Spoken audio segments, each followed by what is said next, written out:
అందరికీ హాయ్ అండి. Welcome back to my channel. ఎప్పుడైనా పెసర గారెలు చేసుకున్నప్పుడు రెగ్యులర్‌గా చేసే టమాటా చట్నీ కాకుండా నా స్టైల్‌లో ఇలా ఒక చట్నీ చేయండి. చాలా చాలా టేస్టీగా ఉంటుంది. అచ్చంగా మనం పెసర గారెల కోసమే ఈ చట్నీ చేయాలి. చాలా బావుంటది. నెక్స్టు బొబ్బర్ల గారెలు చేసుకున్నప్పుడు గూడా ఈ చట్నీ చేయండి. అద్దిరిపోతుంది. ఈ చట్నీ చాలా డిఫరెంట్‌గా ఉంటుంది టేస్టు. ఇంకా చాలా చాలా టేస్టీగా ఉంటుందండి. ఎలా చేయాలి? ఇంగ్రీడియెంట్స్ ఏంటో చూసేద్దాం.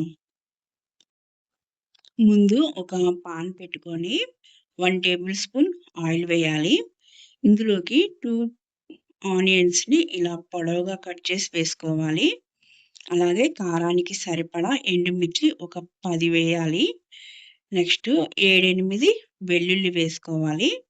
ఇవన్నీ గోల్డెన్ బ్రౌన్ కలర్ వచ్చేలాగా ఫ్రై చేసుకోవాలి. ఇలా గోల్డెన్ బ్రౌన్ కలర్ రాగానే ఒక 2, 3 టమాటాలు కట్ చేసుకోవాలి. ఇలా ఒక 3 టమాటాలు కట్ చేసుకొని వేసుకోవాలి. ఇవి కుక్ చేయాలండి బాగా. సో, సరిపడా సాల్ట్ వేసుకోవాలి. ఈ సాల్ట్‌కి టమాటాలన్నీ కుక్ అయిపోతాయి. లేదు టమాటా కొంచెం గట్టిగా ఉంటే half tea glass water add చేసుకోవచ్చు. ఇలా కలిపి మూత పెట్టి కుక్ చేయాలి. అప్పుడప్పుడు కలుపుతూ ఉండాలి. టమాటాలు మాత్రం పూర్తిగా కుక్ అయిపోవాలి. ఇలా అప్పుడప్పుడు చెక్ చేసుకుంటూ ఇవి కుక్ అయిపోవాలి.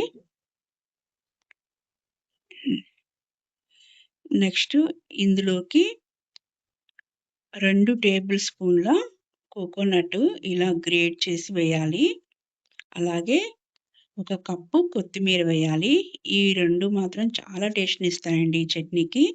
సో, ఇవి 2 వేశాక సిమ్‌లో పెట్టుకొని స్టవ్వు 1 మినిట్ అలాగే కలుపుతూనే ఉండాలి. లేకపోతే కొబ్బరి మాడిపోతుంది.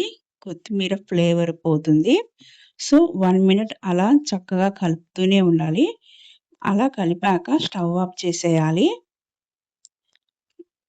నెక్స్ట్ దీన్నంతా చల్లారపెట్టేసేయాలి.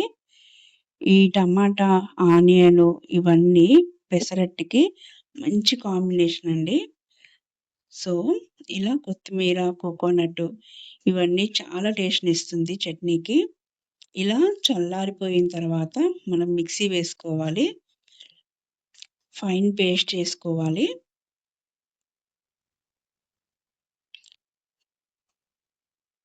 ఇలా స్మూత్‌గా వేయాలి చట్నీ. కావాలంటే కాస్త వాటర్ యాడ్ చేసుకోవచ్చు. ఇప్పుడు ఇంకొక చిన్న పాన్ పెట్టి 1 ½ టేబుల్ స్పూన్ ఆయిల్ వేసుకోవాలి. ఈ ఆయిల్ వేడెక్కాక మన దగ్గర ఉన్న తాలింపు దినుసులు వేసేయాలి. ఇందులోకి ఇంకా ఎండుమిర్చి అవసరం లేదు. కాస్త కరివేపాకు కావాలి. ఇవన్నీ వేగిన తర్వాత కాస్త కరివేపాకు వేసేసి స్టవ్ ఆఫ్ చేసేయాలి. అంతేనండి. ఇవంతా ఈ చట్నీలో కలిపేసేయడమే. గుమగుమలాడే మంచి టేస్టీ అయిన చట్నీ రెడీ అండి. పెసర గారెలు, బొబ్బర్ల గారెలకి చట్నీ మాత్రం చాలా బావుంటుంది. చాలా చాలా టేస్టీగా ఉంటుంది. చూసారు కదా! ఈ టమాటా చట్నీ చేయడం ఎంత ఈజీనో. సో, నా వీడియో మీకు నచ్చినట్లయితే please like, share and subscribe my channel. మరిన్ని వీడియోస్‌తో మళ్ళీ కలుద్దాం. Thank you for watching.